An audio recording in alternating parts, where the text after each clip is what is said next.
ఏమండి, ఏంటి అంత డల్ గా ఉన్నారు? ఏం లేదే, మా చెల్లి రేపు ఇంటికి వస్తానంటుంది. ఆ, తీరా చూస్తే జేబులో డబ్బులు లేవు ఇక్కడ. మరి ఏం చేయాలో అర్థం కావట్లేదు. అంతే కదా. ఉమ్. నాకు ఇవ్వండి, నేను మాట్లాడతాను వాళ్ళతోటి. ఓ, దీపు వదినా, రేపు వస్తున్నారంటగా? పిల్లలు కూడా వస్తున్నారా? ఎంత సంతోషం వదినా. అమ్మా, ఏంటి రేపు రావట్లేదా? సరే సరేరా, నీకు ఖాళీ ఉన్నప్పుడు వచ్చేసండి అమ్మా. సరేనా? సరేరా, ఉంటాను. సిరి, ఏం మాట్లాడావు మా చెల్లయ్యలతో? వాళ్ళు రేపు రానంటున్నారు. వచ్చేటప్పుడు ఒక 50 కేజీలు బియ్యం పట్టరండి వదినా. ఇక్కడ బియ్యం అస్సలు తినలేకపోతున్నాం వదినా. సరే కానీ వదినా, నీకు కాఫీ అంటే చాలా ఇష్టం కదా. ఒక పని చెయ్యి, ఒక 2 కేజీలు కాఫీ పొడి ప్యాకెట్, అదేంటబ్బా, బ్రూ లేదా సన్ రైజు, ఏదో ఒకటి పట్రా. మర్చిపోయావు, ఒక 5 కేజీలు పంచదార తేటం మర్చిపో మాకు.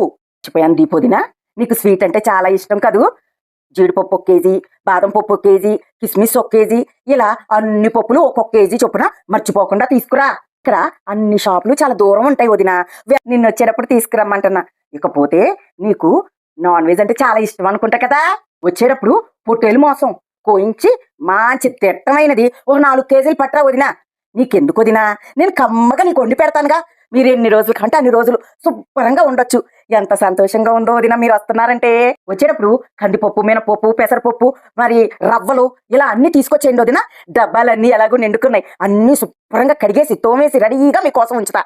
ఎంతైనా ఆడపడుచువి, ఆ మాత్రం నిండుగా నీకు పెట్టి పంపొద్దు వదినా.